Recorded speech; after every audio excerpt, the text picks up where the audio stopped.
인사 한번 나누겠습니다. 오늘 저녁에 뵙게 돼서 참 반갑습니다. 저녁에 뵙게 돼서 참 반갑습니다. 우리 다시 한번 이렇게 인사 한번 나누겠습니다. 하나님의 은혜와 복이 풍성하게 함께 하시기를 축복합니다. 하나님의 은혜와 복이 함께 풍성하게 함께 하시기를 주님의 이름으로 축복합니다. 아멘. 날씨가 미쳤죠? 월요일까지는 날씨가 쌀쌀하다가 선선하다가 화요일 날 낮부터 갑작스럽게 온도가 32도까지 이렇게 올라가고, 야, 월요일 날 화요일 날 새벽에 그래도 날씨가 더워봐야 얼마나 덥겠나. 긴팔 입고 이렇게 아침에 나섰다가 낮에 쪄 죽을 뻔했습니다. 온몸이 잠깐 좀 움직였더니 머리끝부터 발끝까지 이렇게 막 온몸이 다 젖을 만큼 땀이 막 줄줄 날 만큼 그렇게 후덥지근 날씨가 하루 만에 그냥 갑작스럽게 그냥 손바닥 뒤집듯이 일기가 이렇게 변해버렸습니다. 물론 하나님의 창조의 질서대로 온 우주 만물이 돌아가지만요, 인간에게 위탁하신 이 땅과 이 피조 세계를 우리 인간의 탐심과 우리 인간의 방법으로 우리 마음대로 사용하고 우리 멋대로 남용하고 불순종해서 마음대로 살면 그 대가가 결국 우리한테 그대로 돌아옵니다. 여러분, 풍선 아시죠? 풍선을 이쪽에서 이렇게 누르면 어떻게 돼요? 이쪽으로 이렇게 부풀어 오르잖아요. 그죠? 멀쩡하게 가만히 있었는데 누가 이렇게 쑥 밀면 이쪽에 있는 사람들은 왜 밀어 밀려나가요. 왜요? 이쪽에서 밀면 그래요. 하나님께서 만드신 창조의 세상도 마찬가지예요. 하나님이 창조 세상은 하나님의 질서대로 완전한 평안과 완전한 샬롬과 또 균형 가운데 하나님께서 만들어 놓으셨어요. 그래서 이 떨어지지가 않아요. 없어지지가 않아요. 참 조화롭게 하나님께서 아름답게 만드신 것이 우리 창조 세계거든요. 근데 인간이 어때요? 서로 더 먹고 서로 더 욕심을 내고 한쪽에 잡아당기기 시작하면, 군대에서 제일 무서운, 제일 조심해야 될 것이 두 가지입니다. 하나는 경계근무고요, 하나는 배식입니다. 뭔 말인가? 경계근무는 뭐예요? 제 군입대 첫날 들어갔는데 깜짝 놀랐어요. 돌아가면 잠을 자지 말래요. 불침번이라는 걸 그때 처음 써봤어요. 왜냐하면 뭐 훈련소에 들어가든 제대하는 날까지는 뭘 해야 되냐면 밤에도 잠을 자지 않고 누군가는 깨어서 지켜야 돼요. 왜? 군대는 경계 근무에 실패하면 다 죽어요. 아무리 대단한 군대라도, 군인들이라도 잠자고 있을 때 와가지고 급습해버리면 다 죽는 거잖아요. 깨어서 뭐 해야 돼요? 이제 지켜야 돼. 경계해야 돼요. 그래서 혹시라도 무슨 상황이 생기거나 적이 침투하거나 이러면 바로바로 알려야 돼요. 저희 군대 있을 때, 쓸데없는 얘기하면 안 되는데, 군대 있을 때 번개가 쳐가지고 저희 사령부에 불이 난 적이 한 번 있거든요. 근데 하필이면 또 제가 그때 근무자였어요. 밤에 근무를 서고 있는데, 그때 여러분 동해안 쪽이 여러분 바람 굉장히 무섭게 불잖아요. 보면 뭐 산불 같은 거 보시다시피 팬 현상으로 바람이 진짜 무시무시하게, 그래서 강원도 똥바람이라고 불러요. 엄청나게 바람이 많이 부는데 바람도 많이 불고요. 기상이 굉장히 또 불안전할 때가 굉장히 많아요. 한 번은 깜짝 놀랐어요. 막 하루에 번개가 막 수십 번, 수백 번을 치는 거예요. 막 여기서 번쩍 이렇게 치다가 그게 바로 제 근무 서고 있는 건물 위를 이제 번개가 친 거예요. 몰랐는데 나중에 이제 냄새가 이상해서 이렇게 살펴보다 보니까 이쪽 옆에 사무실에 번개가 치고 타고 들어가가지고 TV가 폭발하면서 TV가 터지면서 거기서 불이 나고 있었던 거예요. 급하게 이제 군대에서도 불 나면 소방차 부릅니다. 군인들이 해결을 못해요. 소방차 와가지고 불 다 끄고 이렇게 했던 그런 기억이 나요. 만약에 그때 누군가가 당직 근무를 안 서고 근무자가 없었으면 아마 건물이 홀라당 다 타버렸을 거예요. 여러분, 화재도 그렇지만요, 전쟁도 그렇고 모든 면에서 경계가 굉장히 중요해요. 제가 이 말씀 꺼내려고 하는 것이 아니라 분배, 배식, 경계도 중요하지만 또 군대에서 제일 중요한 게 배식이에요. 배식. 왜냐하면 군인들 밥을 줘야 되는데 밥 한 양 요만큼 있는데 누구는 먹고 누구는 못 먹으면 큰일 나요. 전쟁에서요. 군대에서는 다 먹어야 됩니다. 다 잘 나눠야 돼요. 근데 누가요? 말년병장이 말년병장은 별로 힘이 없구나. 병장이나 분대장이 어때? 자기가 더 먹겠다고 맛있는 반찬이 가끔 나올 때가 있어요. 통닭 이런 거 쓸 때 보면 자기가 맛있는 거 닭다리는 다 집어갑니다. 나중에 먹을 사람 뭐만 남아요? 껍질만 남아요. 그러면 안 돼요. 그런데 그게 뭐예요? 그게 우리가 살아가는 세상의 질서예요. 힘 있는 사람은 어때요? 더 많이 가져가요. 그렇죠? 힘 없는 사람은 어때요? 나중에 힘 있는 사람 다 가져가고 남는 게 별로 없다고요. 그러면 뭐가 생기기 시작하냐면요, 질서가 깨지기 시작하고 균형이 깨지기 시작해요. 그래서 여러분, 잘 사는 나라와 못 사는 나라를 구분할 때 그 중요한 특징 중에 하나, 기준 중에 하나가 바로 뭐냐면 분배가 어떠한가 굉장히 중요해요. 부자도 있고 가난한 사람들도 있지만 어때요? 이것들이 잘 경제적으로 순환이 되고 잘 나눠지고 어려운 사람들은 어려운 사람들에게 도움이 필요한 것들이 잘 공급되고, 그래서 이걸 한마디로 빈부의 격차라고 하잖아요. 빈부의 격차가 심하면 심할수록 그 나라가 어때요? 못 사는 나라예요. 안 좋은 나라예요. 여러분 지구상에서 못 사는 나라도 해도 거기도 가보면 부자들은 진짜 잘 삽니다. 오히려 우리들보다 훨씬 잘 사는 사람도 있어요. 그 와중에는. 근데 어때요? 못 사는 사람들은 정말 못 살아요. 지금은 좀 덜해졌지만 제가 20년 전에 중국을 갔을 때 그걸 굉장히 많이 느꼈어요. 그때 그 상해에서부터 시작해가지고 저 우루무치까지 기차를 타고 들어갔는데 상해 갔더니 완전히 별진지예요. 이야, 우리나라보다 더 좋은 데도 있더라고요. 근데 뭐예요? 못 사는 사람들은 정말 정말 못 살고 어려워요. 그런 나라는 절대 좋은 나라라고 말할 수가 없을 거예요.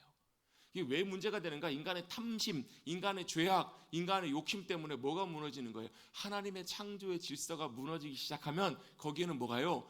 평안이 깨어지고 샬롬이 깨어지고 뭐 갈등과 시기와 질투와 다툼과 공격과 이런 것들이 그 가운데 가득하게 돼요. 근데 그게 어디예요? 사람과 사람들뿐만 아니라 어디에도 나타나는가? 우리가 살고 있는 피조 세계에도 그런 일들이 일어난다는 거예요. 그래서 피조 세계가 어떻게 해요? 신음해요, 신음해. 여러분 종종 환경 뭐 예를 들면 유조선이 터져가지고 기름이 유출돼가지고 뭐 바닷가에 막 기름 덮이고 아니면 큰 재난으로 인해서 여러분 막 생태계가 큰 어려움을 겪을 때 거기에 살고 있는 뭐 동식물들 뭐 가끔 뉴스에 나올 때 있잖아요. 막 기름 범벅으로 뒤집어 쓴 막 바다 새들 나오고 막 기름 뒤집어 쓴 막 동물들 막 물고기들 이런 것들 볼 때 여러분 마음이 어떠세요? 아무 생각이 없으신가 봅니다. 그런 거 보면 마음이 어떠세요? 참 안타까운 마음이 좀 드시죠?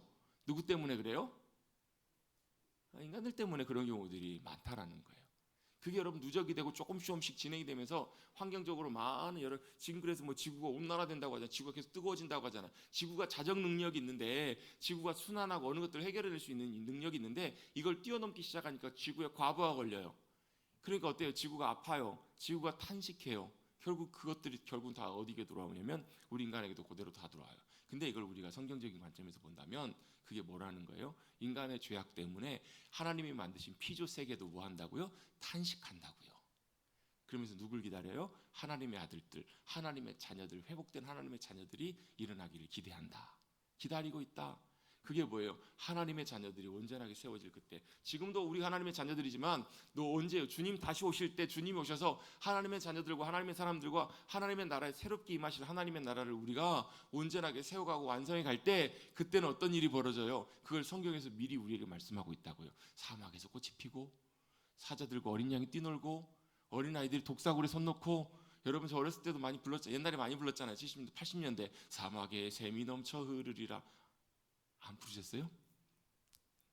교회 학교 좋은데 나오시지 않으셨어요? 옛날에 많이 불렀잖아요. 사막에 꽃이 피어 향내 내리라. 주님이 다스리시는 그 나라가 되면 사막이 꽃이 피어. 여러분 사막은 무슨 곳이에요? 죽음의 땅이잖아요.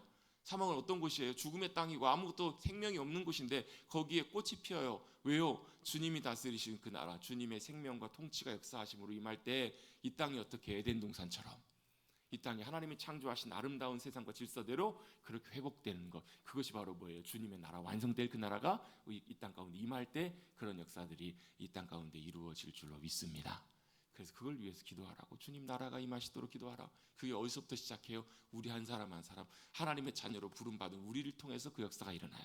여러분 그 단순히 뭐 우리 환경 보호합시다, 뭐 이렇게 뭐 환경 관리 잘합시다 이런 차원에서 말씀드리는 것보다도 여러분 세상에서 말하는 환경론자들 환경 지키는 여러분 많은 분들이 주장하는 이유는 뭐예요? 지구를 잘 보존해야 오래 살고 우리 다음 세대를 위해 지구를 잘 보존해야지, 이게 목적이고 의미라면 우리는 조금 더 다른 차원에서 그 문제를 접근해요. 무슨 차원이요? 하나님의 차원에서, 하나님의 관심에서. 왜요? 하나님은 온 우주 만물이 만유 위에 계신 하나님께서 하나님이 창조하신 모든 세상이 어떻게 해요? 하나님의 창조의 질서대로 하나님이 보시기에 좋았다라 말씀하셨던 그 세계와 그 질서대로 다시금 주님은 회복하기를 원하세요. 회복되기를 원하신다고요. 그래서 그것을 이루시기 위해서 우리 가운데 오셔서 결정적인 문제를 해결하신 분이 바로 예수 그리스도세요. 십자가에서 우리의 구원의 문제를 해결하시고 구원받은 우리 그리스도인들이 이제는 어떻게 살아요?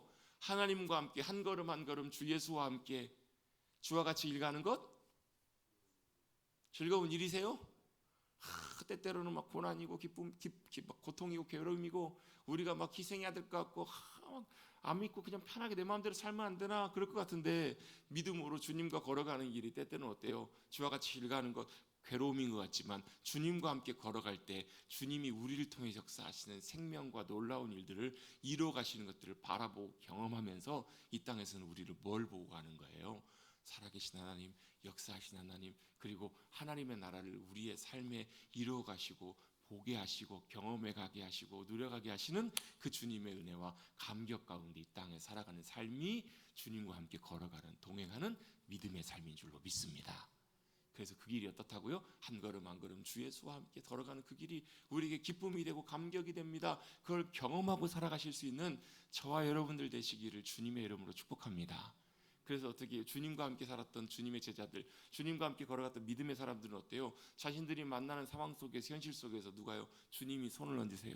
주님이 역사하세요. 주님이 말씀하세요. 그랬더니 어떤 일이 벌어져요?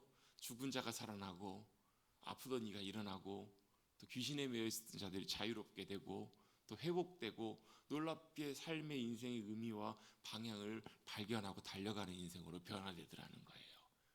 여러분, 사도 바울이 예수를 만나고 어떻게 살았어요? 어떻게 됐어요? 더우시죠? 죄송합니다. 지난주에 선풍기를 꺼낼까 하다가 한 주 좀 더 있어도 이따 꺼내도 되겠다 싶어갖고 미뤘더니 오늘 좀 덥죠? 좀 자켓 입으신 분들은 좀 벗으시고 그렇게 계십시오. 죄송합니다. 저만 혼자 선풍기 세가지고 저는 이게 겨울에도 선풍기 뒤에 갖다 놓고 있거든요. 자켓을 입으니까 또 겨울에 히터를 틀면 열기가 이렇게 다 와요. 참 얼마나 감사할 일인지 몰라요. 뜨거운 열기와 이걸 다 누리기 때문에 선풍기를 그냥 갖다 놓고 있어요. 저만 죄송합니다. 시원한 바람 쐬서. 어쨌든 주님께서 역사하시고 주님께서 다스리셨더니 주님이 일하셨더니 어떤 일이 벌어져요? 회복되는 역사. 사도 바울이 주님을 만나고 나서 그의 삶의 방향이 완전히 달라져요. 주님이 내 인생에 뭐가 되세요? 표대가 되시고 결승점이 되세요. 달려가요. 그 길이 쉬웠어요? 어려웠어요? 어려움도 많았어요. 가는 곳마다 대적하고 가는 곳마다 돌에 맞아가지고 죽은 줄 알고 버린 적이 몇 번이나 되고요. 피하기 위해서 성벽에서 바구니를 타고 내려와야 됐고 가는 곳마다 여러 가지 위협을 피해가지고 배도 못 타고 걸어서 돌아가기도 해야 했었고 여러분 그 60이 넘은 노구 사도 바울이 어때요? 그 험난한 수백 미터 수천 미터 되는 산맥을 넘어다녀야만 했고요. 그 많은 길들을 지금처럼 차도 아니고 다 걸어서 뭐 때문에요? 주님의 복음을 증거하기 위해서. 예수 그리스도를 전하기 위해서 또 말씀 가운데 온전하게 교회와 성도들이 세워지기 위해서 그렇게 헌신하고 수고하는 삶을 살면서도 사도 바울은 기쁨으로 그 일들을 감당했어요. 왜요? 주님과 함께 동행하면서 거기에 주님이 꽃피게 하시고 역사하셨던 놀라운 주님의 감격과 기쁨들을 그가 누릴 수 있었기 때문에 그래요. 사도 바울이 썼던 편지들에 보면요, 성도들에게 되게 고마워하는 그런 고백의 표현들이 종종 나올 때가 있어요. 왜 그런가? 복음으로 변화된 하나님의 사람들이 놀랍게 아름답게 자라가고 변화돼가고 세워져가는 모습을 보면서 사도 바울도 너무너무 기쁜 거예요. 그리고 그것이 주님의 기쁨이기 때문에 그래요. 그래서 여러분 우리가 주님과 함께 믿음으로 동행할 때 때때로 조금 어려울 때 있어요. 제가 조금이라고 얘기했지만 실제로는 되게 어려울 때도 많아요. 때때로 포기하고 싶고 그만두고 싶고 그냥 내가 왜 이 고생하면 이렇게 가야 되나 싶을 때도 있어요. 그런데 그 길에는 뭐가 있어요? 주님이 주시는 귀한 역사하심이 있고 은혜가 있고 열매가 있고 주님께서 경험하게 하시는 주님의 나라의 놀라운 기쁨과 감격이 그 믿음으로 주님과 동행하는 삶 가운데 있는 줄로 믿습니다. 그 삶이 무슨 삶이냐면 믿음으로 살아가는 삶이에요. 그렇게 성경에 보면 믿음으로 살아갔던 수많은 사람들의 이야기가 많이 등장해요. 그런데 여러분 성경에 참 탁월한 하나님의 믿음의 사람들 중에서 저도 개인적으로 참 좋아하는 사람 중에 한 사람이지만 참 귀한 한 사람이 있어요. 다니엘이에요. 다니엘도 왜 참 귀한 믿음의 사람인가? 그는 믿음으로 주님과 함께 살았던 사람이에요. 어디서요? 그가 포로로 볼모로 끌려가서 먼 바벨론 나라가 바뀌는 바사 그곳에 먼 타국 땅 가운데 있으면서도 어때요? 주님과 동행하며 그곳에서 어때요? 하나님의 살아계심과 온 천한 만물 가운데 여전히 역사하고 계심을 경험하고 증거했던 사람이 누구냐면 누구죠? 다니엘이에요. 다니엘. 그런 믿음으로 살았어요. 뿐만 아니라 다니엘은 어떤 사람이었는가? 말씀의 사람이었고 기도의 사람이었어요. 그건 성경을 통해서 분명하게 말씀드릴 수 있어요. 말씀에 순종해 살았고 또 기도로 살았던 사람이에요. 어린 나이에 볼모로 타국에 끌려갔음에도 불구하고 그런 상황과 환경에 굴하지 않아요. 왕의 명령임에도 불구하고 왕의 명령보다 누구요? 자신이 어렸을 때부터 배우고 깨닫고 순종해 살아왔던 하나님의 말씀의 길을 그는 따라가기로 뜻을 정해요. 여러분 다니엘서에 보면 몇 가지 중요한 사건과 말씀들이 있는데요. 그 첫 번째가 뭐냐면 뜻을 정하여라는 표현이에요. 같이 한번 우리 한번 해보십시다. 뜻을 정하여. 무슨 뜻을 정했다라는 거예요? 뭐 입지했다는 말입니까? 내 인생의 뜻을 정했다는 말이 아니요. 무슨 뜻을요? 하나님의 말씀대로 순종하고 따라가기를. 하나님의 말씀이 왕의 명령보다 더 높고 중요하기 때문에 내가 하나님의 말씀에 내 삶을 맞추기로 뜻을 정했던 거예요. 여러분 그렇게 하나님의 말씀에 뜻을 정하고 순종하려면 뭘 해야 돼요? 다니엘 입장에서는요, 목숨을 걸어야 돼요. 왜? 왕의 명령을 불복하면 즉시 죽음이에요. 죽음. 그 당시에 왕정국가에서는 왕의 명령을 거역하면 바로 죽음이에요. 죽음. 그는 하나님의 말씀 앞에서 뜻을 정하고 목숨을 걸고 하나님의 말씀의 뜻에 길을 걸어가겠노라고 결심하고 순종하며 따라갔던 사람이 바로 누구였냐면 다니엘이었어요. 여러분 우리도 말씀에 순종해서 살기를 원하신다면 여러분 다니엘처럼 뜻을 정하십시다. 잘하셔야 돼요. 대답. 뭐 하고요? 뭘 걸고? 네, 여러분 이제 목숨 걸고 따라가는 게 참 중요합니다. 그런데 실제로 우리 현실과 상황에 우리가 살아가다 보면 참 그거보다 뭐가 더 크게 보이냐면 말씀보다 상황과 현실이 크게 보이는 경우들이 훨씬 많아요. 그 앞에서 우리가 어때 타협하기도 하고 주눅들기도 하고 거기에 따라가기도 하고 또 우리가 어때요? 익숙한 우리의 삶의 습관과 본성대로 따라갈 때가 훨씬 더 많이 있어요. 그래서 뭐 하셔야 돼요? 아마도 다니엘은 분명하게 어렸을 때부터 그가 그 마음속에 뭐가 심령 속에 말씀이 채워져 있었던 것 같아요. 말씀이 그 안에 있었고 말씀의 의미를 알고 뜻을 알았기 때문에 그 말씀이 어때요? 말씀이 그 안에 살아 역사해서 말씀의 뜻을 정하고 따라갔던 것 같아요. 여러분 우리가 법을 지키면요, 법이 우리를 지켜주잖아요. 그죠? 우리가 교통법규를 지켜야 신호등에 빨간불이 있으면 멈춰야 되잖아요. 빨간불이 있을 때 가면 어떻게 돼요? 사고 나요. 죽을 수도 있어요. 왜요? 법을 지켜야 법이 우리를 지켜줘요. 마찬가지로 여러분 우리가 뜻을 정하고 하나님의 말씀을 지키기로 결단하고 순종하면요, 상황이나 환경이나 현실들을 볼 때 그것 때문에 우리가 손해보고 심지어는 죽음의 위협을 우리가 경험할 수 있고 죽을 수도 있어요. 그런데 어때요? 그 말씀이 우리의 영혼을 지켜주십니다. 그리고 우리의 삶을 지켜주시고 붙잡아 주십니다. 말씀을 지키고 순종하고 따라가면 그 길을 지키시고 인도하시고 역사하시는 분이 누구시냐면 그 말씀을 하신 여호와 하나님이세요. 그걸 다니엘은 경험하잖아요. 뜻을 정하고 말씀에 순종했더니 어떤 일이 벌어져요? 왕의 진미를 먹은 소년들보다 얼굴이 더 빛이 나요. 여러분 옆에 계신 분들 얼굴 한번 보십시다. 얼굴에 빛이 나나 안 나나? 아니면 얼굴에 막 어둠이 가득하고 수심과 근심이 가득하고 막 피곤과 어둠이 막 내리앉아서 막 이렇게 얼굴이 가득한지, 아니면 얼굴이 어때요? 빛이 나는지. 여러분 오늘부터 얼굴에 빛이 나시기 위해 집에 가셔서 물광 크림 바르시고 화장하시고 피부 관리하시고 이렇게 하는 빛이 아니잖아요. 빛이신 주님이 함께 하시면서 그 얼굴을 통해서 드러내어 주시는 영광의 빛이 그들 가운데 함께 하였기 때문에 이게 뭐예요? 하나님의 은혜이고 은총이에요. 또 하나님께서 그렇게 뜻을 정하여 순종했던 다니엘과 세 친구들에게 어떻게 하세요? 학문을 더하게 하세요. 그리고 지식을 더하여 주셔서 책을 읽을 때 책을 다 이해할 수 있는 놀라운 하나님께서 지혜를 그들 가운데 허락해 주세요. 놀랍게 주님이 역사하세요. 학문을 주시고 깨닫게, 책을 읽으면 깨닫게 하시고 지혜를 주세요. 그래서 어때요? 새 친구들이 높은 자리에 올라갈 수 있도록 하나님께 주세요. 다니엘에게는요, 꿈과 환상을 깨닫게 하시는 놀라운 은사와 능력도 주세요. 그건 여러분 그냥 단순히 꿈과 환상이 아니라 세상의 만물들을 깨우칠 수 있는 하나님의 영적인 어떤 놀라운 분별력을 주셨다는 얘기예요. 그래서 어때요? 모든 박사들과 술사들보다 10배나 더 탁월한 지혜와 능력을 누구에게 주셨어요? 다니엘과 세 친구들에게 주시잖아요. 이게 어때요? 뜻을 정하여 하나님과 말씀으로 순종하며 동행하는 믿음의 사람들에게 주시는 하나님의 함께 하심의 역사들의 결과가 아니겠냐는 거예요. 여러분 우리도 다니엘처럼 작은 일일지라도 사소한 일에서부터라도 하나님의 말씀에 순종함으로 우리 가운데 역사하시고 함께 하시고 부으시는 하나님의 놀라운 은혜와 놀라운 은총을 힘입으실 수 있게 되기를 주님의 이름으로 축복합니다. 그게 믿음으로 살아가는 삶이에요. 그래서 새 친구들은 어때요? 다니엘의 친구들은 하나님 섬기기 위해서 우상에게 왕의 신상 앞에 절하지 않아서 어디까지 들어가요? 풀무불, 요즘으로 말하면 용광로까지 들어가요. 풀무불이 옛날에 그 금속 녹이려고 쓰는 그 불이 그거잖아요. 그 때는 그거잖아요. 거기 들어가는데 어때요? 하나님이 풀무불 가운데서도 그들을 머리카락 하나 타지 않게 건지세요. 그들을 던져 죽이려고 했던 여러분 신하들은 다 타 죽어버렸는데 뭐예요? 하나님이 우리를 그 풀무불 가운데서도 건지시고 구원하실 것입니다. 그리고 어때요? 그리 아니하실지라도 나는 여호와 하나님만을 섬기고 여호와 하나님만을 나의 하나님으로 모시겠습니다. 이런 믿음의 결단으로 믿음으로 나갈 때 주님이 풀무불 가운데서도 건지시잖아요. 또 여러분 어때요? 다니엘도 마찬가지예요. 다니엘도 당대 최고의 자리까지 하나님의 은혜를 힘입어서 올라가게 돼요. 그리고 당대 최고 자리에서 어찌 보면 가장 성공적인 자리에 있었음에도 불구하고 다니엘은 늘 놓치지 않고 하나님의 말씀과 기도 가운데 거했던 사람이에요. 여러분 이제 다니엘이 가장 높은 자리에 올라갔을 때가 다니엘 6장이거든요. 나라가 바사로 바뀌어요. 페르시아로 바뀌어요. 바벨론에서 페르시아로 바뀌는데 메데, 미디아 나라가 바뀌었는데도 그 이전 나라의 재상이었던 그 이전 나라의 관리였던 다니엘을 다리오 왕이 등용해서 제일 높은 자리에 앉아요. 세 영의정, 좌의정, 우의정 중에서 높은 자리에 한 자리에 앉혀요. 다니엘을 시기하고 질투했던 사람들이 다니엘을 어떻게든지 끌어내리려고 비방할 거를 찾는데 찾아요? 못 찾아요? 털어도 먼지 안 나는 사람이 있어요. 다니엘. 아무리 털어도 먼지가 안 나는 거예요.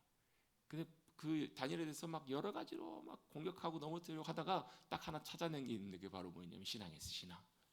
다니엘이 기도하는 문제를 걸고 넘어져서 왕에게 아부를 해가지고 왕이 한 달 동안 왕 외에 다른 누구에게라도 어떤 신에게라도 간구하고 기도하는 사람들이 있으면 사자굴에 다 던져놓읍시다. 왕이 어때요? 자기 높여주는 거니까 그래 그렇게 하자라고 도장을 어인을 딱 찍어줘요. 근데 다니엘 6장 10절에 보면 다니엘이 뭐라고 나오냐면 왕의 조서에 어인이 찍힌 것을 다니엘이 알았다고요. 몰랐던 것이 아니에요. 다니엘의 왕이 도장에 찍힌 걸 누구보다 잘 알았어요. 그게 뭐예요? 기도하면 죽는다. 기도하면 사자굴에 들어간다. 던져진다. 그걸 다니엘이 알았음에도 불구하고 왕의 조서에 어인이 찍힌 것을 알고도 이게 이제 다니엘의 또 중요한 또 말씀 중에 하나예요. 뭐예요? 뜻을 정하여. 그 다음에 그리 아니실지라도 또 뭐예요? 여러 가지 중요한 표현들이 있는데요. 제가 생각나는 말씀들이 그래요. 어때요? 조서에 어인이 찍힌 것을 알고도 어떻게 집으로 돌아와서요 2층으로 올라가요. 2층은 더 잘 보이겠죠. 2층으로 올라가서 예루살렘을 향한 창을 열어요. 예루살렘을 향해서 늘 기도했기 때문에 성전을 향해서 기도했기 때문에 성전에 있지 못하지만 성전이 무너져 버렸지만 하나님의 영광의 처소를 믿음으로 바라보며 창문을 열고 예루살렘 성을 향해서 뭐 했다고요? 하루에 3번 늘 기도하는 대로 한 번도 아니고 밤도 아니고 몰래도 아니고 아침 저녁 점심 저녁 하루에 늘 기도하는 대로 3번 하나님께 뭐예요? 기도하였더라라고 기록이 되어 있어요. 다니엘은 무슨 기도를 한 거예요? 목숨을 걸고 기도한 거예요. 왕에게 누구도 기도하지 못하도록 모함한 것을 다니엘 알고도 죽음을 무릅쓰고 늘 하던 대로 기도했어요. 목숨을 걸고 그는 기도한 거예요. 목숨을 걸고 말씀에 순종했고요. 목숨을 걸고 기도했어요. 여러분 우리가 말씀에 순종하고 기도로 승리하기 위해서 여러분 목숨 걸고 나가십시다 라고 말씀드렸더니 한 분만 아멘 하세요. 이게 뭐예요? 목숨을 건다라는 말이 단순히 목숨을 거는 것보다 중요한 우리의 마음의 자세예요. 마음의 중심의 자세예요. 어느 누구보다 어느 무엇보다 더 중요했기에 죽을 것을 알고도 그는 개의치 않고 그는 기도했습니다. 그렇죠? 그 결과가 어떻게 돼요? 결론적으로 왕이 슬퍼하지만 어쩔 수 없이 왕이 내린 조서 때문에 왕도 어쩔 수 없어서 다니엘을 사자굴에 던져놔요. 그러면서 왕은 뭐예요? 왕은 밤새도록 금식하며 연락을 끊고 밤새도록 잠을 이루지를 못해요. 누구 때문에? 다니엘 때문에. 여러분 우리 세상 살면서 최소한 이런 정도의 사람은 돼야 되지 않겠나 싶어요. 믿음으로 살아가면서도 믿지 않는 세상 사람들도 너무너무 아끼고 또 인정해주는 이런 사람 참 다니엘이 귀한 사람임을 알 수 있잖아요. 왕이 너무너무 슬퍼해요. 그러면서 어때요? 왕이 다니엘을 사자굴로 던져놓으면서 너희 하나님 여호와가 너를 사자굴로부터 지키시길 원한다 이렇게까지 얘기를 하잖아요. 그리고 해가 뜨자마자 왕이 어디로 달려가요? 사자굴로 달려갑니다. 사자굴에서 외쳐요. 다니엘아 너희 하나님이 너를 살리셨더냐? 하나님이 살리시지 않으셨으면 대답을 못했겠죠. 근데 대답을 합니다. 왕이시여 하나님께서를 사자들로 입으로부터 건지셨습니다. 사자들 입을 막으사 건져냅니다. 그리고 왕 다니엘을 모함했던 대적들을 사자굴에 다 던져넣어버리니까 사자굴에 그들이 떨어지기도 전에 발이 닿기도 전에 사자들이 그들 다 움켜 먹어버려요. 얼마나 배고팠는지. 다니엘이 들어오면서 웬 떡이야. 근데 어때? 하나님 입을 막아버리시니까 얼마나 사자들도 괴로웠겠냐고요. 근데 어때요? 그리고 나서 하나님이 다른 양식을 주시네요. 얼마나 감사하게 맛있게 먹었겠냐고요. 농담입니다. 다시 돌아가서 하나님께서 어때요? 그 배고파하는 사자들의 굴로부터 어떻게 그들을 다니엘을 건지셨다고요. 뭐 때문에요? 다니엘은 기도의 사람이었기 때문에 그래요. 기도하며 하나님을 의지하며 하나님 앞에 믿음으로 나갔기 때문에 세상 항복한에서도 세상 한 그 자리 가운데서도 믿음으로 말씀과 기도로 승리하는 삶을 살았던 사람이 바로 누구였냐면 다니엘이었습니다. 그러면 여러분 여기 이쯤에서 우리가 기도에 대한 시리즈를 쭉 살펴보면서 기도에 대해서 살펴볼 때 오늘은 기도의 지경에 대해서 살펴보려고 하는데요. 믿음의 사람, 말씀의 사람, 기도의 사람이었던 다니엘을 통해서 뭘 살펴보기를 원하는가? 이걸 한번 살펴보기를 원하는 거예요. 다니엘이 늘 그렇게 하나님 앞에 하루에 3번씩 기도했는데 무엇을 위해서 기도하고 무슨 기도를 했을까? 여러분 기도할 때 무슨 기도하세요? 여러분 무슨 기도하세요?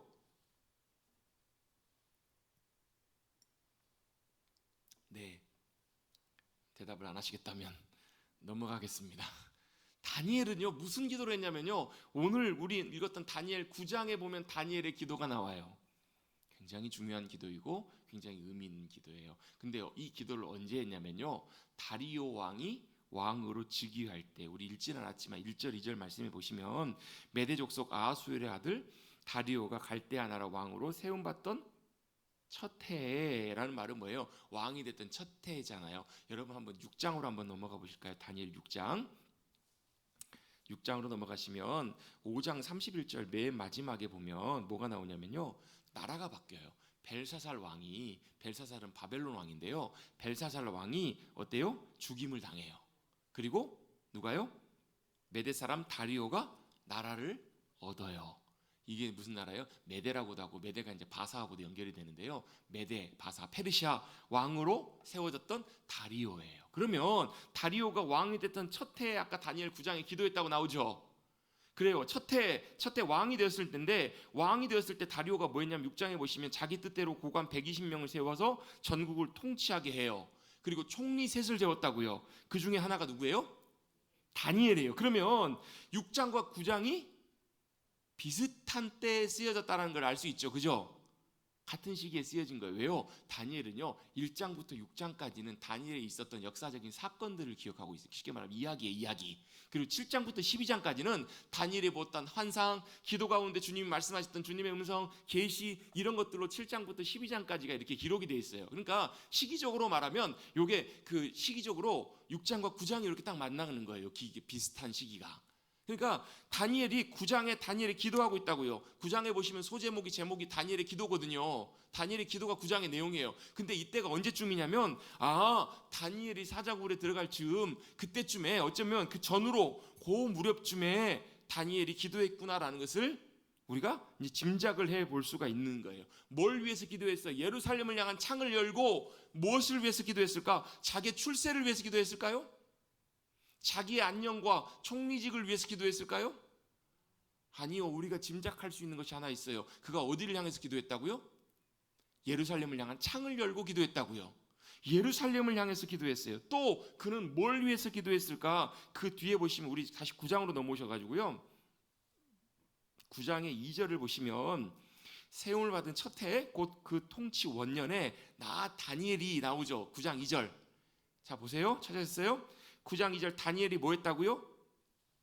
책을 통해 여호와께서 말씀하신 선지자 예레미야에게 알려주신 그 연수를 깨달았나니 라는 표현이 나와요. 자, 이 책은 무슨 책일까요? 예레미야서. 이 당시는 아직 구약 성경이 다 39권 이렇게 완성된 때가 아니기 때문에 성경이 어떻게 되냐면 모세오경, 또 뭐 이사야가 썼던 이사야, 뭐 이런 식으로, 시편 이런 식으로 이렇게 다 단권으로 이렇게 아마 돼 있었던 것 같아요. 누가 쓴 책을요? 예레미야가 하나님의 감동을 통해서 받아서 기록한 책 예레미야서를 다니엘이 읽은 거예요. 즉 쉽게 말하면 뭘 읽은 거예요? 성경을 읽은 거예요. 하나님의 말씀을 읽다가 뭐 했다고요? 깨달았다고요. 뭘 깨달아요? 하나님의 계획. 무슨 계획이요? 70년 후에 황폐한 하나님의 성읍, 하나님의 예루살렘을 70년 만에 주님께서 황폐함을 그치게 하시리라는 말씀을 예레미야가 깨닫게 된 거예요. 자, 그러면 예레미야가 뭘 위해서 기도했는지 여기서 짐작해 볼 수가 있어요. 첫 번째는 뭘요? 황폐해져 버린 하나님의 성읍, 하나님의 성 예루살렘, 하나님의 나라 이스라엘을 위해서 다니엘이 기도했어요. 또 어떻게 기도했어요? 뭘 위해서 기도했어요? 하나님의 말씀을 통해서 하나님의 뜻과 의도와 약속, 하나님의 계획을 그가 깨닫고 기도했던 거예요. 자, 이 기도가 무슨 기도예요? 자기의 안녕과 자기의 안위를 위해서 기도한 기도가 아니라 주님의 나라와 주님의 뜻을 위한 기도였다고요. 이 기도가 무슨 기도예요? 주님의 기도예요. 주님의 기도가 뭔데요? 아버지의 이름이 높아지길 원합니다. 거룩하게 영광받기를 원합니다. 그 다음에 뭐예요? 주님의 나라가 임하게 해주시고 주님의 뜻이 하늘에서처럼 이 땅에서도 이루어지길 원합니다. 이게 주님이 가르쳐준 기도잖아요. 다니엘은 이렇게 기도하고 있는 거예요. 다니엘이 이렇게 기도하고 있습니다. 다니엘이 했던 그 기도는 바로 뭐예요? 주님이 원하시는, 주님이 기뻐하시는 기도입니다. 그가 했던 기도의 내용들은 바로 그런 기도예요. 주님의 뜻을 알고 기도했어요. 그리고 주님 앞에서 믿음으로 주님의 나라와 민족을 위해서 함께 기도하고 있습니다. 3절입니다. 어떻게 그가 기도했는가? 3절에 보시면 한번 3절 읽어봅니다. 시작. 내가 금식하여 하며 베옷을 입고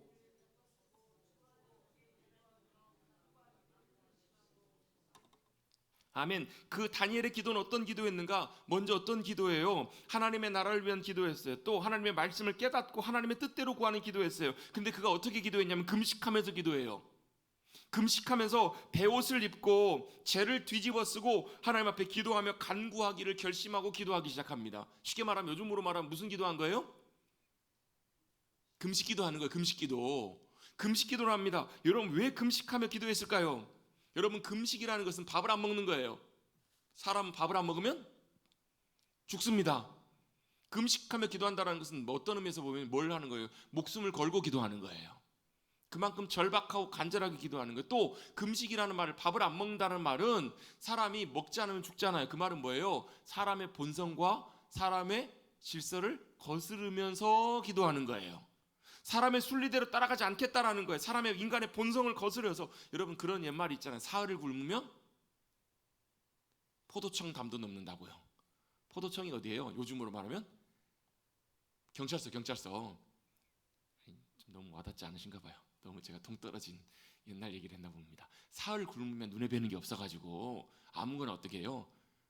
경찰서 앞에 있는 거라도 어떻게 보면 뭐 한다는 거예요? 훔친다는 거잖아요. 배고프면 제정신이 아니잖아요. 근데 왜 금식하면서 기도해요? 오로지 그 문제, 오로지 그 일, 오로지 그것을 위해서. 여러분, 사람은 안 먹으면 죽어요. 죽을 각오로 기도해요. 먹지 않으면 죽는, 먹어야 사는 인생의 순리를 거스리면서 본성대로 기도하지 않고 뭘로요? 하나님의 은혜와 자비와 긍휼을 구하면서 기도하는 기도가 바로 무슨 기도예요? 금식 기도예요. 그 성경에 보면 금식 기도가 여러 군데 나오게 되는데요. 금식 기도를 왜 하는가? 금식을 대부분 많은 경우에 보면 간절함과 절박함으로 기도할 때 금식 기도를 많이 해요.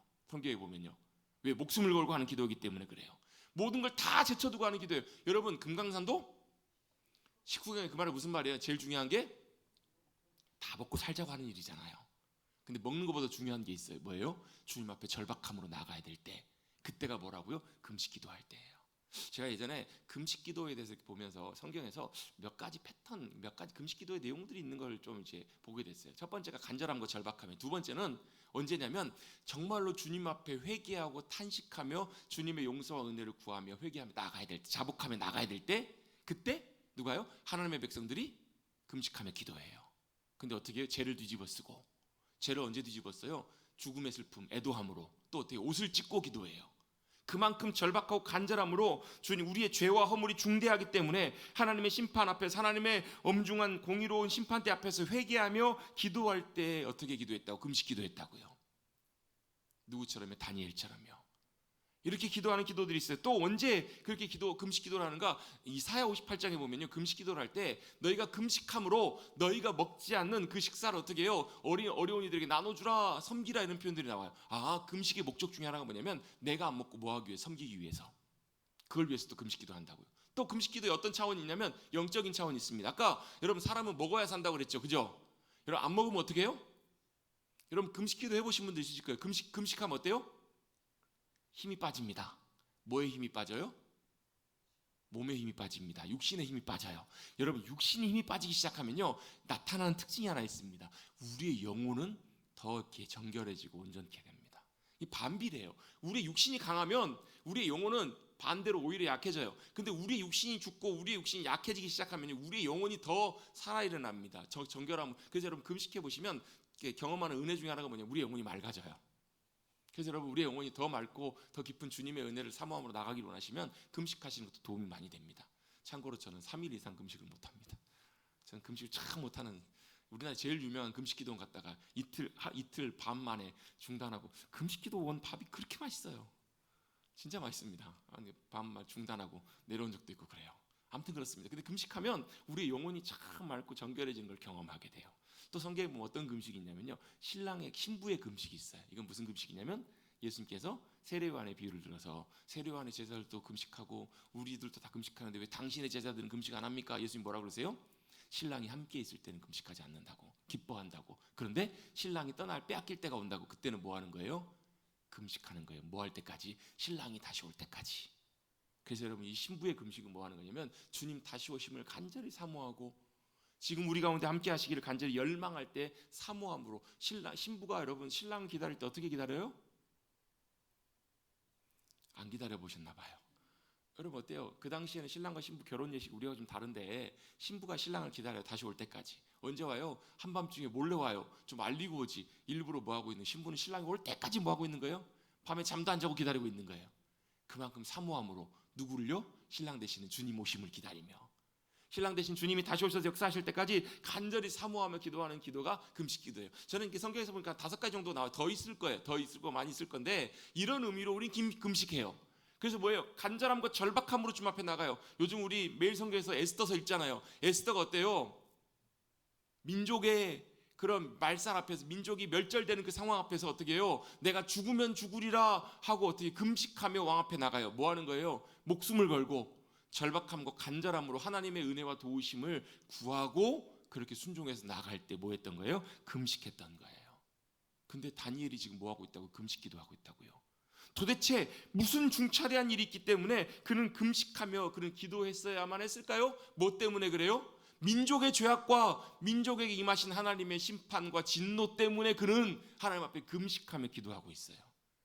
자기의 잘못을 뛰어넘어서 자기의 민족, 자기 민족 이스라엘, 유다 민족 이스라엘, 또 그를 통해서 그들의 죄악 때문에 하나님이 징계하시고 심판하시는 그들, 그 심판의 자리 가운데 하나님의 은혜와 긍휼을 구하며 다니엘은 금식하며 기도하고 있다고요. 3절에 그렇게 기도합니다. 그리고 나서 4절 보시면 이렇게 기도합니다. 기도가 시작이 됩니다. 내 하나님 여호와여, 먼저 하나님을 부르고 있습니다. 뭐라고요? 내 하나님 여호와여, 기도하며 자복하여 이르기를, 크시고 두려워할 주 하나님, 주를 사랑하고 주의 계명을 지키는 자를 위하여 언약을 지키시고 그에게 인자를 베푸시는 이시여라고 기도합니다. 먼저 뭐하고 있어요? 하나님을 부르고 있어요. 근데 그 하나님이 어떤 하나님이시라고요? 크고 두려우신 하나님. 그런데 사랑과 인자가 많으셔서 하나님께서 언약을 지키고 믿음으로 살아가는 그들에게 인자를 베푸시는 신실하신 하나님이심을 그는 고백하고 나아가고 있어요. 여러분, 아이들이 아빠에게 부탁할 것이 있어요. 나가서 아빠에게 어떻게 해요? 사랑하는 아빠, 그죠? 안 해요? 아니에요? 참 좋은 우리 아빠, 멋진 우리 아빠, 뭐 하겠다는 거예요? 뭐 하겠다는 거예요? 여러분, 이것은 좀 아부성이 좀 있지만 여러분, 우리가 하나님 앞에 나갈 때는요, 이게 굉장히 중요해요. 뭐가 중요하냐? 하나님이 어떤 분이신지를, 하나님의 인식이 굉장히 중요해요. 하나님이 어떤 분이신지를 아는 것이 정말 정말 중요해요. 다니엘은 하나님 앞에 나가면서 뭐해요? 하나님이 어떤 분이신지를 먼저 고백하고 나가고 있어요. 여러분, 기도하는 사람들은 뭐 하는 사람들인가? 여러분, 하나님이 어떤 분이신지를 아는 사람들이 기도하러 나갑니다. 하나님 앞에 나갈 때 단순히 그냥 나가는 것이 아니라 하나님이 어떤 분이신지를 알고 나가요. 하나님 앞에 나가면 어때? 하나님이 어떤 분이세요? 크고 두려우신 하나님이라는 거, 이게 무슨 말이에요? 하나님을 경외함이에요. 하나님을 경외하며 여러분, 우리의 믿음의 삶에 너무너무 중요한 게 바로 뭐냐면, 하나님을 경외한다라는 말은 두려워함인데 하나님이 어떤 분이신지를 그가 알게 되었기 때문에 그 앞에서 엎드리는 것이 하나님을 경외함이에요. 여러분, 우리의 삶에 하나님을 경외함이 있는가 없는가, 그것이 여러분 우리의 믿음의 삶을 결정하고 우리의 기도를 결정합니다. 여러분, 이 하나님을 경외한다고, 하나님을 안다라는 말은 하나님 크고 위대하신 분이셔, 두려워하실 만한 분이셔, 이걸 말하는 것이 아니에요. 여러분, 이게 하나님을 아는 것이 아니에요. 하나님을 안다라는 것은 지금 이 순간에, 내가 그 순간에 어때요? 내 안에 역사하시는 성령님께서 함께 하셔서 그 주님이 얼마나 크고 놀라우신 분이신지를 우리가 영혼으로 깨닫고 알고 경험하게 되는 거예요. 그럼 어떻게 해요? 그 앞에 우리가 자복하고 엎드려져요. 그리고 하나님이 얼마나 크고 위대하신 분이신지를 알게 된다고요. 그걸 어떻게 봐요? 믿음으로 보게 되는 거예요. 여러분, 세상에는요, 너무 커서 안 보이는 것이 있어요. 우주 보여요? 안 보여요? 안 보여요. 또 너무 작아서 안 보이는 것이 있어요. 뭐가? 세포 보여요? 안 보여요? 바이러스 보여요? 안 보여요? 보기 위해서는 뭐가 있어야 돼요? 현미경이 있어야 된다고요. 우주 보기 위해서는 뭐가 있어야 돼요? 천체망원경이 있어야 돼요. 너무 크니까, 너무 작으니까 안 보이는 거예요. 우리 눈에 보이는 거 이거 위에는 안 보인다고요. 하나님이 얼마나 크신 하나님이신지, 얼마나 위대하신 하나님이신지, 또 얼마나 섬세하고 얼마나 작은까지 역사하신 하나님이신지 우리 안 보인다고요. 뭘로만 보여요? 믿음으로만 보여요. 믿음의 눈으로 볼 때만 그게 보인다고요. 믿음의 눈으로 하나님이 어떤 분이신지를 보게 될 때야만 그제서야 비로소 뭐가 된다고. 그때부터 진짜 기도가 시작이 되는 거예요. 할렐루야. 거기서부터 진짜 기도가 시작이 돼요. 기도는 뭐예요? 하나님을 간절히 찾고 구해서 하나님이 어떤 분이신지를 보게 되고 알게 돼야 돼요. 그게 왜 중요한가? 그게 보이지 않으면 우리 눈에는 우리의 기도를 들으신 하나님이 중요한 것이 아니라 상황과 환경이 우리에게 더 많이 보여요. 기도하면서도 여전히 뭐가요? 상황과 환경이 훨씬 크게 보인다고요. 믿음의 눈으로 비로소 보게 될 때 상황과 환경보다 크신 하나님, 역사하신 하나님, 그 분이 바로 우리 하나님이심을 바로 보게 되고 알게 되는 거예요. 그게 안 되면 기도하고도 여전히 뭐만요? 우리의 상황과 문제만 여전히 우리가 끌어안고 있어요. 그것만 보게 된다고요. 기도에 힘이 없어요. 기도에 힘이 없어요. 우리가 아무리 해도 하나님의 은혜를 경험하지 못하게 된다는 거예요. 세상 사람들은 당연히 하나님을 모르기 때문에 하나님을 두려워하지도 않고 기도하지 않습니다. 그런데 우리는 기도합니다. 그리고 기도해야 합니다. 왜요? 우리 하나님, 우리 기도를 들으신 하나님, 크고 위대하신 하나님, 놀라우신 하나님이시기 때문에 그래요. 첫 번째 다니엘이 기도했던 기도의 첫 번째는 바로 뭐냐면 그가 경험하고 만나는, 그가 알게 된 하나님이 어떤 하나님이신지를 그는 먼저 고백하고 있어요. 하나님은 크고 두려워하신 하나님이시고 언약을 지키는 자에게 인자를 베푸시는 신실하신 사랑이 많으신 하나님이심을 그는 고백하고 있어요. 이게 다니엘의 기도의 첫 번째예요. 두 번째는 뭔가 그 하나님 앞에서, 근데 뭐가 문제예요? 5절입니다. 근데 뭐가 문제예요? 하나님 앞에서 우리가 문제라는 거예요. 누가 문제라고요? 하나님이 문제가 아니라 우리가 문제라는 거예요. 이 우리 안에 누가 포함되어 있어요? 다니엘도 자기도 자신을 포함시켜요. 여러분, 다니엘은 의로운 사람이에요. 믿음으로 신실하게 살았던 사람임에도 불구하고 자기 민족과 자기를 동일시해요. 그리고 자기 민족을 대표해서 하나님 앞에 나아가요. 어찌 보면요, 이스라엘의 하나님의 놀라운 역사하심들을 이루시는데 누구를요? 다니엘의 기도를 통해서 하나님께서 역사하셨던 거예요. 이게 바로 민족의 대표성입니다. 믿음의 대표성입니다. 굉장히 중요합니다. 다니엘이 바로 자신도 여전히 이스라엘과 동일시하면서 자신도 어떻다고 하나님 앞에서 뭐 했다고요? 5절입니다. 우리는 이미 범죄하여 패역하며 행악하며 반역하여 주의 법도와 규례를 떠나싸우며 우리가 또 주의 종 선지자들의 주의 이름으로 주의 선지자들이 주의 이름으로 우리의 왕들과 우리의 고관들과 조상들과 온 국민에게 말씀하신 것을 듣지 아니하였습니다라고 고백하고 있는 거예요. 여러분, 이 말씀들을 읽으면요, 우리 이렇게 생각한다고요. 우리는 교회 잘 다니고 있고, 우리는 신앙생활 잘 하고 있고, 우리는 하나님 위해서 열심히 잘 산다고 부족한 게 많지만 산다고 살고 있는데 이스라엘 백성들은 저렇게 잘못해가지고 저렇게 하나님께 벌을 받는구나라고 생각한다고요. 그게 아니에요, 여러분. 우리가 하나님 앞에서 하나님이 우리가 어떤 분이신지를 알면요, 우리도 그 하나님 앞에서 우리가 똑같이 보여요. 여러분, 우리 믿음의 기도 가운데 중요한 부분이 이거예요. 하나님이 어떤 분이신지 우리가 알게 되면요, 그 다음에 누가 보이냐면 우리가 보여요. 내가 보인다고요. 이 주님의 빛이 비춰주시고 성령님의 역사하심이 비춰졌을 때 우리의 마음과 길이, 여러분, 주님 떠났다는 말은 교회 안 다닌다는 말이 아니라고요. 당연히 교회 안 다니는 분은 주님 떠난 분들이에요. 근데요, 우리가 주님 따라가면서도요, 어제 주님 잘 따라가다가 오늘 주님 떠날 수도 있어요. 왜? 내 길로 걸어가요. 내가 원하는 길들로 걸어가고요, 내 뜻대로 간다고요. 그게 어떻게 해요? 깨달아지고 보여져야 돼. 주님 앞에 섰을 때, 성령님 역사하실 때 보여요. 시간이 많이 갔지만요, 제가 사실 지난주에 시술을 좀 받고 왔어요. 지난주에 장례를 마치고 수요일 날 했는데 갑자기 점심 때 눈에 이렇게 머리카락 같은 게 하나가 두 개 보이는 거예요. 그래서 비문증인가 했는데 오후쯤에 그냥 지나가려고 했는데 갑자기 이게 눈이 더 막 많은 것들이 막 이렇게 흐려 보여가지고 안과를 갔더니 안과에서 이거 검사를 해봐야 되겠다고 안에 눈에다가 동공을 키우는 약을 넣고 검사를 한참 진행했더니 큰일 났다는 거예요. 망막이 떨어졌다는 거예요.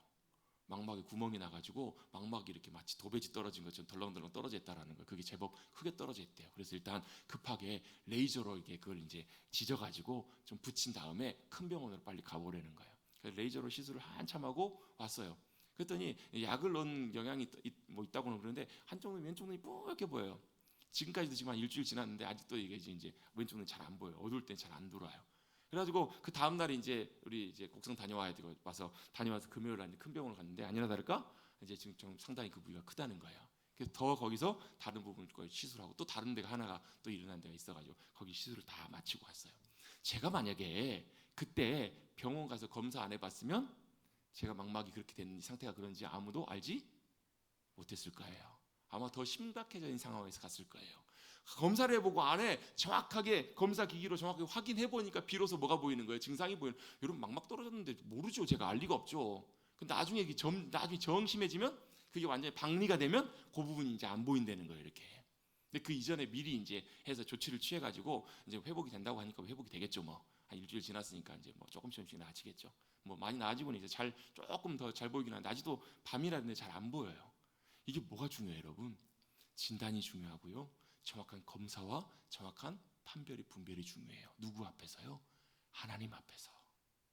주님 앞에서 우리의 영적인 상태와 우리의 상황들이 정확하게 진단되고 보여지게 되면요. 뭐가 보이냐면요. 우리의 불순종이 보여요. 우리 앞에 완악함이 보여요. 우리의 패역함과 우리의 행악함과 이런 것들이 보인다는 거예요. 그러면 그때 뭐가 나와요? 주님 앞에 인정하는 것, 고백이 나와요. 다니엘은 지금 뭐 하고 있어요? 하나님 앞에 인정하고 있어요. 뭘 인정하고 있어요? 우리의 상태, 우리가 얼마나 하나님 앞에 불순종했는지, 하나님이 그렇게 하나님의 사람들 통해서 말씀하셨음에도 불구하고 듣지 않았다고. 이게 듣지 않았다는 말은 이거 안 들었다는 말이 아니에요. 듣는데 안 들리는 거예요. 들으면서도 깨달아지지가 않는 거예요. 그 심각한 상황들이 깨달아지고 보여지지 않기 때문에 내 상태가 어떤지를 몰랐던 거예요. 누구는 알았어요? 다니엘은 알았어요. 하나님 말씀 앞에서 성령의 역사하심 가운데 그를 깨달아요. 그리고 뭘 위해서요? 자신과 자신의 민족 이스라엘이 하나님 앞에 패역하고 얼마나 완악하며 불순종했는지 그게 보였던 거예요. 그래서 뭐 하고 있어요? 기도하고 있어요. 그래서 기도하고 있어요. 첫 번째 뭘요? 하나님이 어떤 하나님이신지를 알고 하나님의 성품에 의지해서 다니엘은 기도해요. 두 번째 뭐예요? 우리의 상태를 그가 깨닫고 처지를 인식하고 주님 앞에 그렇게 믿음으로 나가고 있어요. 그리고 나온 다음에 뒤에 나오는 표현들이 뭐냐면요, 7절부터 쭉 나오는 표현들이 7절부터 13절까지 말씀이 무슨 내용이냐면 인정하고 고백하고 있어요. 뭘요? 우리 민족의 죄악을, 우리들의 죄악을. 7절입니다. 주여 공의는 주께로 돌아가고 수치는 우리의 얼굴로 돌아옴이 오늘과 같아서 그게 뭐라고요? 마땅하다고요. 왜? 우리가 범죄했기 때문에 그렇다는 거예요. 비로소 그들이 깨닫게 됩니다. 여러분, 하나님의 백성들을 향한 하나님의 징계와 하나님의 진노와 벌은 여러분 벌이 아니라 뭐예요? 하나님의 복이에요. 복. 왜요? 그 징계를 통해서 뭐하게 하시기 위해서? 깨닫게 하시기 위해서, 알게 하시기 위해서 주님께서 우리에게 그 벌로 함께 하신다라는 거예요. 그래서 우리가 수치를 당하였지만, 죄로 인해서 벌을 당하였지만 뭐 하겠다라는 거예요? 그것이 우리 때문이라고. 수치는 우리에게로 돌아오고 하나님은 어떤 하나님이시라고? 하나님은 오르신 하나님이시라고요. 그리고 나서 다니엘이 하는 기도의 내용들이 어떻게 흘러가냐면요, 인정하고 나서 그 다음에 하는 다니엘의 기도가 뭐냐면, 그래서 뭐가요? 하나님의 자비와 은혜와 긍휼을 구하고 있어요. 자, 다시 한번 정리합니다. 하나님이 어떤 분이신지를 다니엘은 고백해요. 하나님 어떤 분이세요? 크고 위대하신 하나님이세요. 또 신실하신 하나님이세요. 근데 누가 문제예요? 우리가 문제라고요. 이스라엘이 문제예요. 유대인들이 문제예요. 그래서 누가요? 하나님 앞에 믿음으로 인정하고 고백하고 나가요. 주님, 우리가 범죄했기에 이런 수치와 이런 징벌과 벌로 인해서 어려움과 고통을 당합니다. 주님의 목소리를 듣지 않고 주님 말씀 가운데 나아가지 않고 우리가 범죄했기 때문입니다. 누가 문제라는 거예요? 우리의 문제임을 주님 앞에 인정하고 나가요. 그리고 나서 뭐래요? 그래서 주님의 은혜와 긍휼과 도우심이 필요하다는 거예요. 여러분 그거 아세요? 회개도요, 우리가 할 수 있는 게 아니에요. 여러분, 회개도 하나님의 은혜와 도우심이 우리 가운데 함께 주셔야 돌이켜집니다.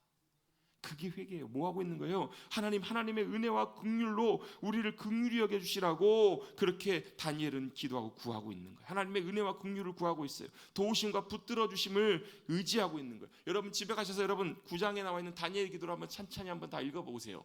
참 중요하고 귀한 기도예요. 그렇게 기도하면서 주님, 이제 주님께서 뭐 하냐고요? 징계와 재앙을 내리셨던 우리를 긍휼히 여겨달라고. 범죄했기 때문에 우리가 악을 행하였지만 주님의 긍휼과 자비로 우리를 다시금 되돌려주시고 우리를 다시금 회복시켜달라고. 그게 바로 16절 17절 말씀이에요. 주여 구하옵나니 주는 주의 공의를 따라 주의 분노를 주의 성 예루살렘 주의 거룩한 산에서 뭐 하게 해달라고요? 떠나게 해달라고 구하고 있어요. 그리고 17절입니다. 그리하온즉 17절, 우리 17절을 같이 한번 읽어보겠습니다. 시작. 그라온즉 우리 하나님이여 지금 주의 종의 기도와 간구를 들으시고